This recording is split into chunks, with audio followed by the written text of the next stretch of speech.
wabarakatuh. Salam sejahtera bagi kita semua. Om Swastiastu, Namo Buddhaya, salam kebajikan. Perkenalkan, saya Desi Eva Laina Rohmah, dosen tetap dengan home base pada program pendidikan profesi guru, Fakultas Keguruan dan Ilmu Pendidikan, Universitas Musa Mus, Merauke, Papua Selatan. Dalam unjuk kerja Tridharma Perguruan Tinggi bidang pengajaran ini, saya akan menampilkan proses perkuliahan dari mata kuliah saya yang saya ampu, yaitu Public Speaking. Mata kuliah ini memiliki bobot 3 SKS yang ditawarkan pada mahasiswa semester 3. Jabaran 3 SKS terdiri dari 2 SKS teori dan 1 SKS praktik. Public speaking merupakan mata kuliah kompetensi keahlian yang penting dalam membentuk kemampuan komunikasi profesional mahasiswa, khususnya dalam konteks akademik, pendidikan, maupun dunia kerja.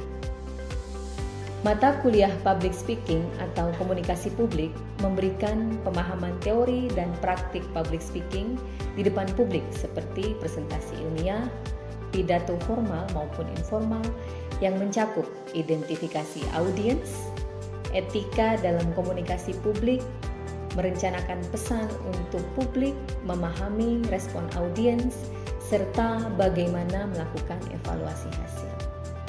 Mata kuliah ini akan melatih mahasiswa dalam keberanian berbicara di depan publik, metode ice breaking, perangkat visual yang dibutuhkan dalam komunikasi publik, bahasa tubuh, dan hal-hal yang harus dihindari dalam komunikasi publik, serta penggunaan alat bantu untuk mencapai efektivitas dalam komunikasi publik.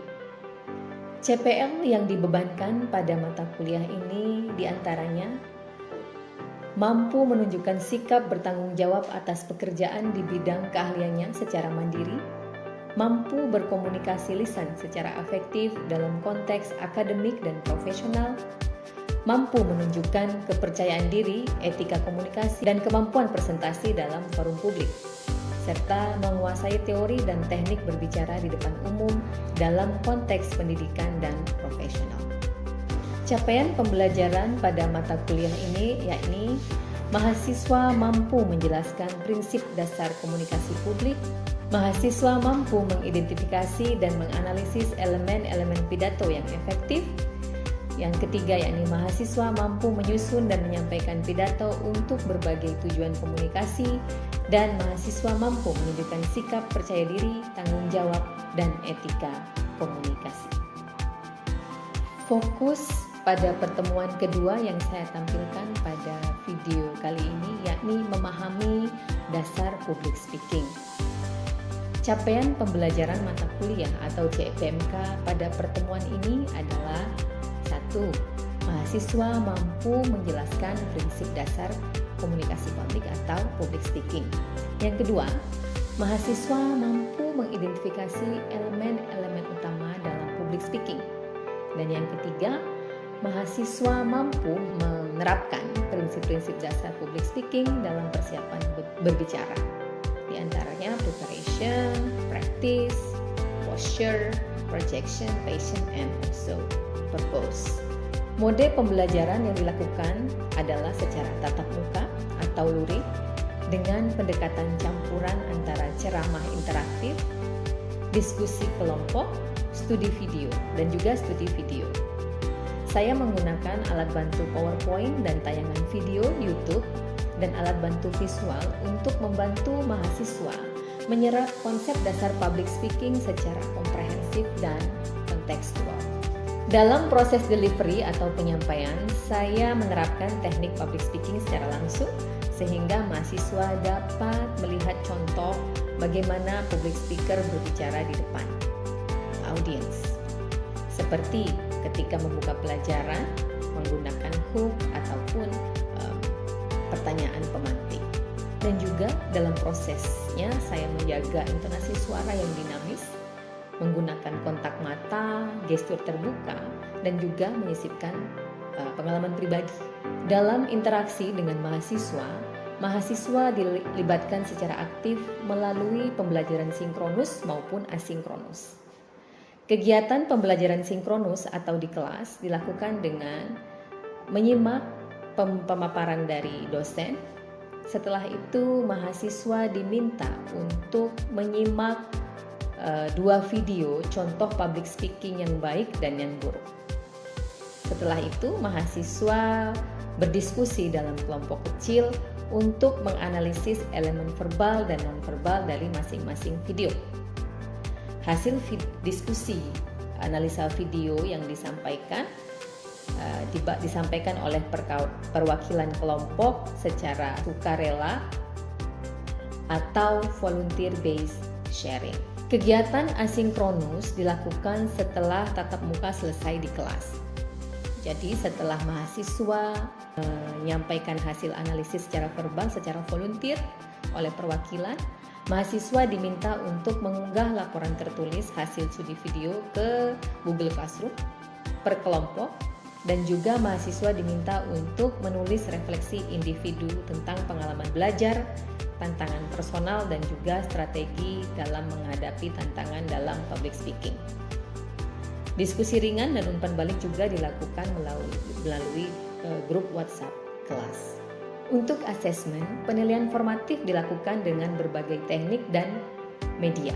Di antaranya, diskusi kelompok, komponen diskusi kelompok yang diobservasi secara langsung dengan indikator bahwa mahasiswa aktif berdiskusi dan menganalisis video. Kemudian untuk presentasi kelompok berbentuk presentasi sukarela, indikatornya adalah mahasiswa mampu menyampaikan hasil analisis video secara lisan. Kemudian refleksi individu. Refleksi individu dilakukan dengan menyusun refleksi tentang pembelajaran dengan kriteria-kriteria yang telah disampaikan pada rubrik-rubrik yang telah diajukan pada Learning Management System berupa Google Classroom. Saya percaya bahwa keterampilan public speaking bukan bawaan lahir, melainkan kemampuan yang dapat diasah melalui latihan yang berkelanjutan dan bimbingan yang tepat. Melalui pendekatan DIA, Delivery, Interaction, dan Assessment, saya berusaha menciptakan pengalaman belajar yang komunikatif, efektif, dan kolaboratif, serta berpusat pada mahasiswa atau student-centered learning.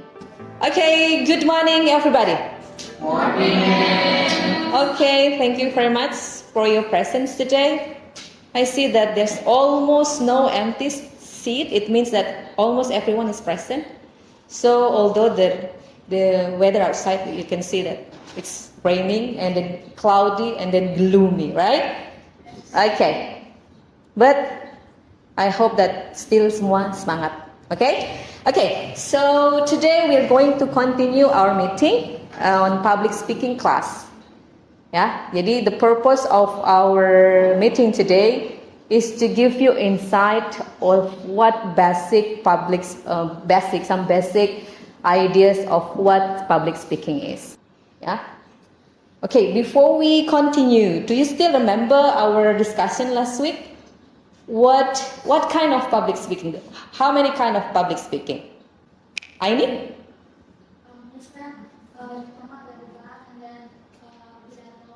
Yes, there is a debate and also speech, debat, pidato. And then debat also have several type ya. Jadi debat in parliamentary and also for competition. So if you see, kalau kalian lihat, maybe our department, our House of Representative itu doesn't have debate mechanism. Jadi kalau dalam parlemen kita tidak ada mekanisme debat dalam pengambilan keputusan, right? So kalau kalian familiar dengan lomba-lomba debat, kalau yang di universitas we have National University Debating Championship, itu debat dalam bahasa Inggris, and we have KDMI kompetisi debat mahasiswa Indonesia. Those are kind of public speaking or in form of debate that for competition, dan untuk kompetisi. Dan mereka mengadopsi British Parliamentary Debate. Jadi berbeda dengan yang di Indonesia tidak punya, kita punya DPR, tidak punya mekanisme debat. Nah, debat dan juga speech, pidato ya, seperti pidato. Pidato pun banyak macamnya ya, seperti apa itu? Memberi sambutan, that kind of speech also.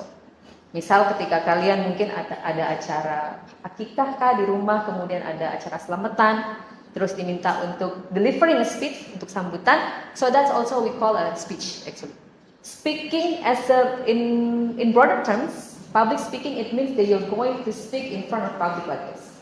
Even teaching like this also considered as public speaking. That's why teachers should have a public speaking skill, right?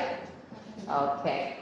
So public speaking skill, in fact, is one of the most important 21st century skill. It's actually part of survival skill. So if you don't have this kind of skills, public speaking skills, it's kind of soft skill actually, but it's also have to be followed by hard skill. Nah. So today we're going to discuss a bit, about what public speaking is. Okay, this is a famous quote from Maya Angelou. So she said that I've learned that people will forget what you say. People will forget what you did, but people will never forget how you make them feel. It means that when you deliver a public speaking, is it not only what you say and then what you do in front of this, but how you impress the audience.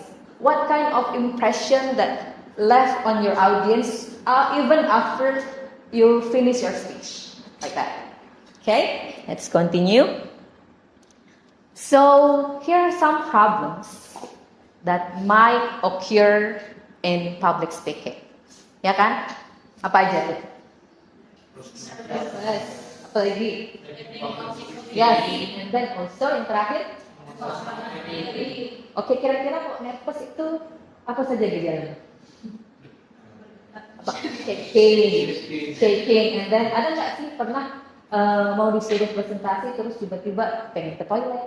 Ya kan? Pengen ke toilet terus keringat dingin ya? Keringat dingin. Kalau kalian pakai seperti ini yang like apa what we call that? Bukan smartwatch sebenarnya, ini it can measure your heart rate. Yes. So when you really nervous, ketika kamu merasakan kecemasan, ini akan heart rate-nya akan naik, langsung beeping like red gitu, kasih alert gitu. So it's common guys, gitu ya. It's very common for public speaker, even a certified public speaker, like me ya, certified public speaker. Yes, of course, public speaker ada namanya sertifikasi, so they have to be certified. Okay, nervous is I think the most common. You know that in fact 70%, there is a research that mentioned that 70% people are more afraid of public speaking rather than like maybe other factors. So public speaking itu sebenarnya mungkin salah satu yang fobianya orang ya. Okay, you may say that not everyone born to speak ya. Tidak semua orang terlahir untuk berbicara. Ya kan, tidak semua orang lahir untuk berbicara, tetapi sebenarnya public speaking itu bisa dilatih. That is why we have the second courses, teknik public speaking. So that's what we going to, itu yang akan kita pelajari sampai akhir semester ini. So by the end of the semester, I hope that you can at least perform a small sample of public speaking, gitulah. So as I mentioned earlier in our meeting. So at the end of the meeting, untuk UTS you're going to have to prepare to make what we call that, a script or technical of public speaking, and at the end of the semester you're going to perform a public speaking. You have the freedom to choose form of public speaking, either in form of podcast or either in form of announcing like MC. Atau juga speech. So that's the goal for the last semester. Ketika kalian menyampaikan sebuah public speaking atau materi dalam sebuah public speaking, tentu saja kalian harus membuat rencana, ya kan, rencana outline. Kalau writing kan kita ada outline ya, kita membuat outline atau kerangka apa yang akan kita sampaikan, termasuk misal kamu dikasih waktu untuk berbicara selama 30 minutes, ya kan? Kenapa di sini disebut terstruktur, terencana, dan teridentifikasi. Nah, kita harus mengidentifikasi tujuannya apa, kepada siapa kita berbicara, dan kemudian apa itu alokasi waktunya berapa. Misal kamu disuruh berbicara kepada ibu-ibu dan wanita, beda cara bicaranya. Terus kamu disuruh berbicara kepada Gen Z, for example, beda caranya bicara. Itu ya. So that's why kenapa disebut terstruktur, terencana, dan juga teridentifikasi. Itu ya. Kemudian yang bagian ketiga, sebagai upaya untuk mempengaruhi dan menghibur khalayak publik. So, even though there are many forms of public speaking, persuasif, informatif, dan lain sebagainya seperti yang kita bahas kemarin, tetapi intinya adalah orang ketika datang dia mendapatkan informasi, kemudian of course dia, for example, dia datang untuk mengetahui sebuah produk, dia akan mempertimbangkan apakah saya akan membeli produk tersebut atau tidak. Ketika dalam seminar kesehatan, oh iya ya, dia akan ada perubahan. Jadi ada feedback dari audiens, akan ada perubahan sikap ataupun even after the speech. Now let's see some examples of you're going to. I think we better divide into groups ya. Kita membagi ke grup untuk you will going to observe two kind of videos, and then you will discuss about why this is bad and why this is good. I'm going to give the example. I think I'm going to just divide you by you're going to group like side aja ya. Okay, nice. So I'm going to play two kind of videos. Salid, are you done? Finished? Okay, perfect. So I'm going to play two videos, short videos, and then you will discuss with your teammate dan grupmu apa saja, apa sih, kenapa video ini jelek, kenapa video ini buruk, gitu ya. Kan nggak mau spill, dengar aja dulu. Oke? Mudah-mudahan bisa didengar. Present workshops, and also if you attend seven of the workshops, you get a video from me, so it's good. They have the radio team, they present radio shows. They are also yes, that's it. So the Excel Center also they have monitors and. Okay, that's the first video. So I guess it's bad. Okay, so that's the first video. Now you're going to watch the second video. So hold on and please watch, and then later on you will discuss which one is good, which one is bad, and why this is good and why this is bad. Okay? So this is the second video. Sleeping. So what did we do? Well, we took 21 healthy adult subjects and confined them to the sleep laboratory for one night and deprived them of sleep to simulate a night shift. We gave one group a 30-minute nap ending at 4 a.m. and the other group we kept awake for the whole night. We then tested the performance of both groups at 4 a.m. and again every 15 minutes for the next hour. And what did we find? Well, our research showed that performance after the nap was significantly worse than before the nap. Now, so have you noticed these two type of videos? Yes, ma'am. Okay. Very obvious. Yes. Very obvious. You know which one is good, which one is bad. First, this is bad. First is bad, and the second is okay. Of course, yeah. I made it two very basic videos, so you can observe which one is good and which one is not. So I will give you like 5 minutes discussion with your groups. Okay, 5-minute discussion of about what the video that you have watched. You know this, and then diskusi singkat aja among your friends, and then you will discuss with your friends why the first video is good and the first video is bad. And the second video is good. Okay? Okay. So, this some aspect. Ada beberapa aspek yang mungkin kalian lihat sebelum daripada nanti materi-materi doang, nggak ini kan, lebih observe langsung, ya kan? Jadi lihat. In fact, the second video is longer than the first video. Sebenarnya video kedua lebih panjang daripada video pertama. Tapi how do you feel video pertama? Feels like forever, right? feels like forever. Nah, so that's one kind of aspect. Oh, kenapa ya kok video pertama tuh kadang lebih pendek, video kedua lebih panjang, tapi kok rasanya video kedua tuh udah selesai gitu. So that's the 3-minute videos. Example I've taken from the University of South Australia. There are namanya tuh 3-minute classes. You can find another kind example of this speech on YouTube. Ya. Nah, 5 minutes and then discuss how the ways the presenter present the ideas and how they open the speech and the gesture, eye contact, and then tadi penguasaan materi dan lain-lain. Okay, 5 minutes to discuss. 5 minutes start from now. Okay. So make sure your discussion doesn't disturb other groups, right? Okay.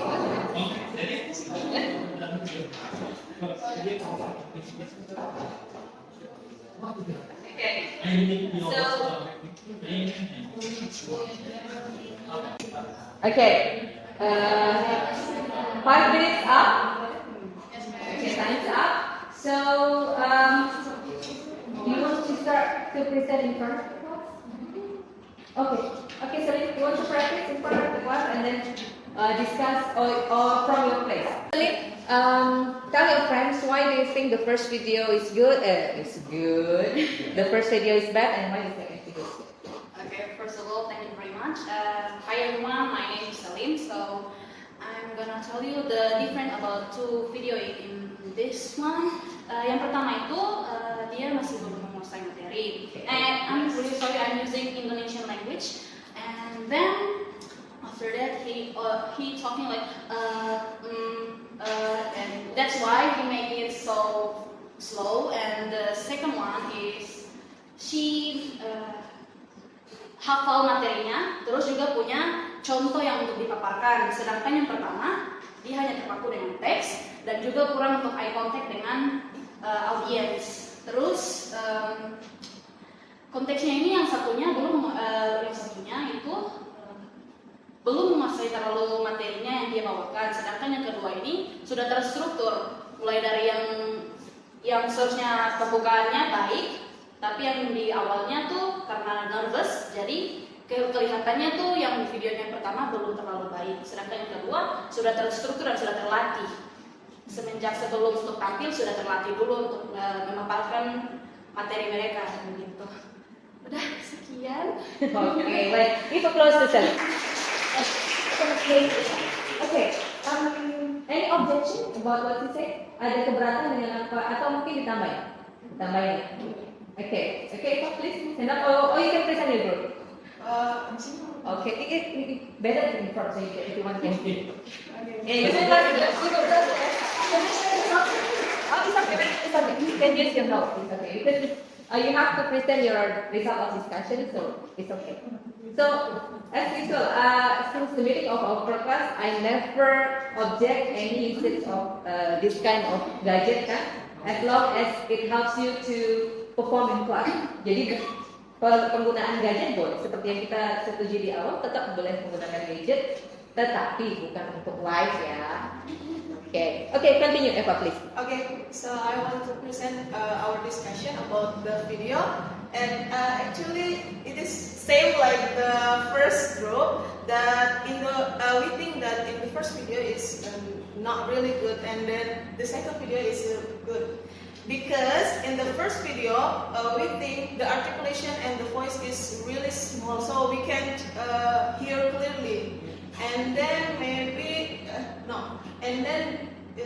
he didn't master of the material, so he too often read the text. And then the second video is it's better because the articulation and the voice is big, so we can clearly listen what the information that she gave, and then like she give an opening like the question that we can interested what is the question, what is the answer, and then the poster like how she moved the hand and then the mimic and then the eye contact, it makes us interested what is she talk about. Okay, that's all. That's all. Okay, thank you very much.